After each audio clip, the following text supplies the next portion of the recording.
So let me talk about music a little bit before I leave the house. I had Jeff Record Man over last night. The reason why we have, again, I'll explain again the reason why we didn't do a video, because it's been a long time, is again, he came over here after work, very tired, grumpy, in a bad mood. And, you know, that's just not the time to try to make a video and be funny for people. So, but we had a nice visit, and I just really appreciate Jeff. His nickname is the Honey Badger. You know, he's just a tough little motherfucker. Don't get in Jeff's way; he will fuck your ass up. Love that man. But you know, we got on a roll and started talking about music from the '90s and just a bunch of music that he missed for personal reasons. And so I was playing some stuff from it out. Some of it is still out, so I'll show you what we listened to. What I'm listening to now, and I really like it, is the new Flaming Lips. This is a wild ride. I like this.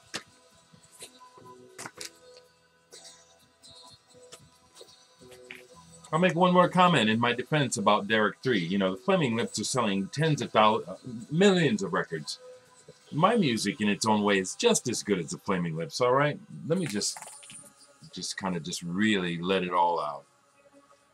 You know, my music is just fine. It's not for everybody. If it isn't for you, it's not for you. Okay, so anyway, Jeff asked about the House of Love, and so we listened to some House of Love. I put all that back already. But House of Love is fantastic. But some other bands we listened to that he had never heard or even heard of before were like, for example, Inspiral Carpets. Inspiral Carpets were happening right about the same time as the Stone Roses. The Baggy Sound, was that what they were calling it? Manchester, all that stuff. I just love this sound. It's a throwback to the Farfisa organ and the bowl haircuts. You know, I just love it.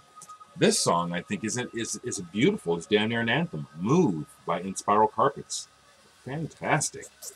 Played it for Jeff, and his eyes went like this. He had never heard this before. Fantastic. Actually, it's going to be a mix of what I show, because I put a bunch of records away already. He also brought me an album. He had been talking about Metro recently, and the guy behind Metro, Duncan Brown. Apparently he had ended up with 2 copies of this album, so he gave this one to me. Now, aside from the cover, which is meant for girls, this is a really good album. I dare say if he had marketed this more for the musical aspect than for the pinup side, it might have done better. But don't ask me, I don't know. I just think the record is really good musically. There's quite a bit of prog and fusion on here, besides straight pop songs, which I love when you mix it up. Really good musicianship. Love it. This is good. Duncan Brown, Streets of Fire. Okay, some other records that I didn't put away that we played. This is from the 90s. Some weren't from the 90s, but he'd not heard the Heartthrobs. This is the only vinyl I have. I pulled the CDs, but I put them away already. Love the Heartthrobs. Dreamtime and She's in a Trance were the songs that got a bit of video play. This is a more recent band, but I just it came to me to listen to them, you know, and play them for Jeff. Headlights. I think they're from Illinois. I'm not sure. I saw them open for of Montreal. I thought they were way better. So we played all of side 2 of this. This is called Kill Them with Kindness. This is really good. Really good. Played the Elvis Brothers for him. You know, I mentioned you guys I bought this because I worked with the drummer, you know, Brad Elvis. We enjoyed this. This is good. Really good. He had not heard, this is not 90s, or is it? La Negresse Verte, Zobe la Moche. This is so good. This really hooked Jeff. And I think many of you folks, if you don't know this band, would love it because it's gypsy rock. You know, it's got that roots thing. You know, again, it's one of the reasons why I do think of myself as some kind of oddball, because I notice that great numbers of people seem to like or need points of reference in music. Like people are listening for the roots. Where is it coming from? And that it just seems like great numbers of people need that or want that. And so what I'm saying is this is a band that would probably appeal to all of you because the roots are so obvious. Okay? It's really, really good and highly energetic music. I played this for Jeff. This goes back to the 1980s, but I thought maybe he would know Passion Fodder, the band that came after this. He didn't even know them. And then we had a conversation about that. And I says, well, you know, I guess that's really okay, Jeff. I have this conversation all the time where I'll say, talk about music with people. I'll say, well, you remember so-and-so? Did you know her? Have you heard of so-and-so? And you just be getting all these no. And I'll be thinking, damn, you know, am I really that far out in left field? It seems like, and I'll be talking about stuff I thought by now people would know. Matter of fact, the other day when I was at my bank, going through the motions of paying off my house, I had on my King Crimson t-shirt, the one with the first album cover on the back. And this black woman actually touches me with her cane from far away, you know, kind of, is that you on the back of this? I said, what? This is a classic rock album. And then, you know, I caught other people's attention, you know, in the bank, including some of the tellers. And so I showed it to everybody. Don't y'all know this record? Nobody knew it. Pardon my attitude. You know what I'm saying? 2012 and something that excellent and high quality is still that not known. I think I got good grounds for my attitude about people being most people just being bugs, bug-minded. Just, God damn, we got a lot of nerve thinking that we're something really high and intelligent. Are you kidding me? People don't even know who King Crimson is. Come on. Got me spilling my coffee. So anyway, I digress from talking to Jeff about this band playing Orchestra Rouge, which again blew his mind because this is so freaking good. Post Joy Division for sure, but excellent. You know, the fact that he didn't even know Passion Fodder. I said, come on, they were on MTV. Come on, Indoor Life. We didn't get to this, so I kept this out because it's like, man, I don't even remember this. This is kind of like synth pop, I think. Jeff did remember this cover anyway. Played the Attila Zoller Gypsy Cry. This is killer. Oh, this is good. Fresh. This is real good. Let's see. Anything else?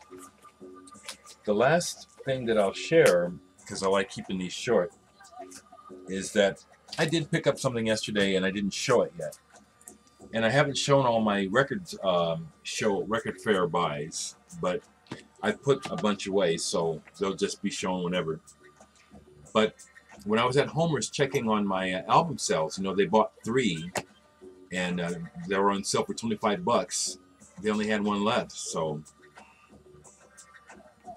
But they had just gotten in these reissues by 4 Men with Beards, and it's not that I really have the money to spend. I'm just not going to worry about it. It's pretty obvious to me that I can generate income, and so I'm just not going to worry about it. I'll just, you know, but I picked up. Oh, Miles Davis, Pangea. This is so deluxe. This is so sweet. You know, I looked at it. I looked at the price, and I said to myself, I have to get it, or I won't have it, because I haven't had it yet. Because of that reason, you very seldom see it. And it's not cheap. It's well worth it. And 4 Men with Beards do it right. 180 gram vinyl, super thick sleeves. And as you guys know, Agartha hadn't even looked at this yet. You know, Pangea, Dark Magus, Agartha. All those records have their merits. if you like Miles, you just go where he takes you on these journeys musically. I hate when I do that. Thankfully, it's okay. That's again where one of those things where I need to stay conscious, as I usually am, using Blake sleeves. Okay. Or even before you got the Blake sleeves, the Japanese ones with that. Just got to be careful with these mothers. So I picked that up, Pangea, Miles Davis, and I also picked up Agartha. Just fantastic. I love Miles Davis. I love electric Miles Davis. Even at his most whacked out, coked out, Miles Davis has something to say. And the group usually has something to say. So, I'm really glad to get those. Okay. I am at the point where I don't feel like I need to apologize for the way that I talk to you people and how blunt, honest, frank that I am about everything. I don't think I need to apologize for anything. If you can't tell, you're dead. The way I'm speaking and doing everything is from my heart. You know, this is loving. It's not malicious. It's really obvious, again, unless you're really, really fucked up. So, respectfully talk to me about anything, you know, and that's what I'm trying to say, you know.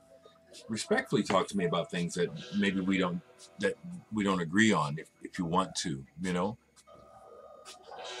Just take a cue from my own actions. I speak fervently, but I do it respectfully. That's all I ask for in return.